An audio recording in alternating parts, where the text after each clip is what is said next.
Yo, what's up mga tol? Good morning. Oo nga pala si Bogs. Ang laging may aberya sa COD.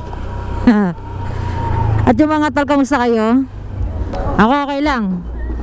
Kahit maraming nangaapi sa akin sa comment section na masyado daw ako nasisilaw sa abono. Paano hindi ka kukuha ng abono? Ang mababa yung pair. Doon ka na nga lang masyado kikita eh. Yun nga lang, mag-iingat ka lang talaga sa mga scammer via GCash. Tandaan nyo sa mga baguhan dyan, maging alisto kayo pagdating sa abono. Yung mga tol, meron na akong first booking ko. Abono to. Panoorin nyo itong video ko na to sa pag-abono. Lahat naman ng di naman lahat ay scammer sa Lalamove na nagbubuka.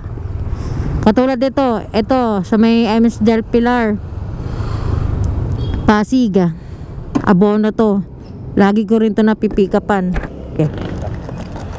Meron pa ako isang ermita, inaantay ko lang mag-site up. Mo? Nabigyan pa ako ng kasabay ni sir. Sige. Tayo natin yung ermita, sayang eh. Sige. At yung mga tol, ayan, sinabay na ni sir yung BGC. At yung mga tol, na-pick up ko na yung kasabay. Papunta rin BGC. Ito yun. Mga tol, meron tayong Pasig, Manila. At may pinasabay dyan si sir na papuntang BGC. Kaya kumuha ko ng papuntang BGC din. Ayun na, Pasig, Taguig. Bali dalawa yung idadrop natin sa may BGC. Okay mga tol, ilipad na natin to papuntang BGC. Let's go.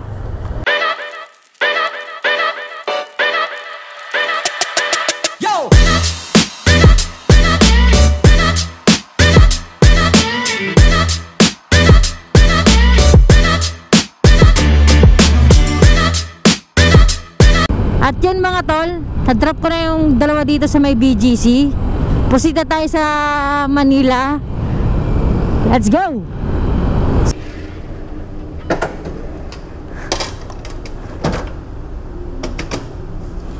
Magkano yan ma'am?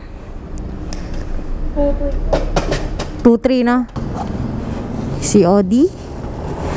Pagkain, hindi nagmamadali at kaya sasabayan natin siya mga tol.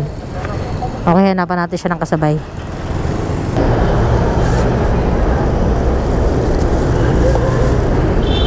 Sa inyo na ang payment, sir? Sa inyo na ang payment? At yung mga tol, na-pick up na natin yung pangalawang item. Bali, dalawa yung COD, dala-dala ko. Puro COD tayo ngayon, mga tol. Wala tayong magagawa. Kailangan natin tanggapin yung COD para medyo lumaki-laki naman yung kita ko. Huwag yung sasabihin na nasisilaw ako. Shoutout sa nambabash sa akin. Masyado daw akong abono ng abono. Siyempre, may iba naman talaga dyan. Legit naman yung booking nila na abono eh. May mga tarantado lang talaga na gumagawa ng mga kalokohan. At dadadamay pa tayo mga rider. Siyempre tayo may pang-abono eh. Kaya minsan kawawa din yung seller na nakausap nila, nananahimik na seller na nagbebenta. Mabenta lang yung item niya, tapos may tarantado na magbubuk, manloloko, mangi-scam, hihingi ng komisyon na, 'di ba? Kaya shoutout dyan sa iba nag-aabono din na kagaya ko. Alam na nila yung mga scammer. Kaya shoutout sa inyo. Ay, maulan. At yung mga tol, ito COD ulit. Makati, Manila. Dito ko pinick up sa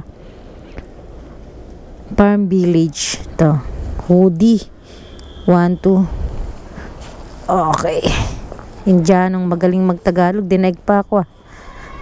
Okay, hanapan natin ito ng kasabay mga tol. Labas muna tayo dito sa village na to. Let's go. Papunta Manila, ma'am. Doon ang bayad niyan, ma'am? Doon sa kanila? Okay. Okay, thank you rin po. Okay mga tol, walang abono to kasi wala na akong makuhang pamanilang COD. Kaya ginrab ko na rin to kaysa magantay ako na matagal. Ito yung abono, ito yung hindi. Ayan, magkatabi kayo dyan, pares kayo damit. Okay, punta na tayo ng Manila. Let's go! Huwag ka nang ulam, please. Hello, sir. Bali, 1,345, sir.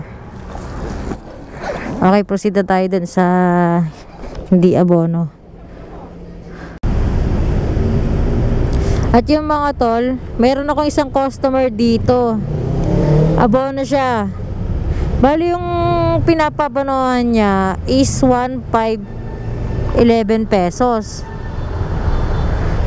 Siyempre pag ganyan, siyempre 2,000 hanggang maximum lang natin is 2,000 plus 50 pesos, 'di ba? Dapat pag ganito plus 50 ulit kasi hanggang 2,000 lang. Bali, tinawagan ko siya. Sabi niya sa akin, consideration ko na lang daw yung 500, wag na raw mag-additional ng 50 pesos. Sinagot ko siya, sabi ko, ma'am, dyan na nga lang kami bumabawi. Kasi ang liit po ng pamasahe nilala mo ba? Tas, ayun, tatanong niya muna yung drop off. Okay na. Nag-okay na. Diba? Pag may ganyang mga tol na sobra sa 2,000, magpadagdag kayo ng 50 pesos. Huwag kayong papayag na sila pa rin yung susundin. Yun na nga lang natin, doon na nga lang tayo kumikita na medyo malaki eh.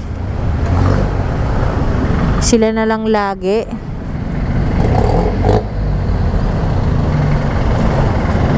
Okay, pick upin na natin to. Nagkasundo na kami. Pumayag siya sa 50 pesos na additional. Ito po, ma'am. Salamat po. Abono ulit mga tol. Papunta ng Pasig. Hanapan natin to ng kasabay.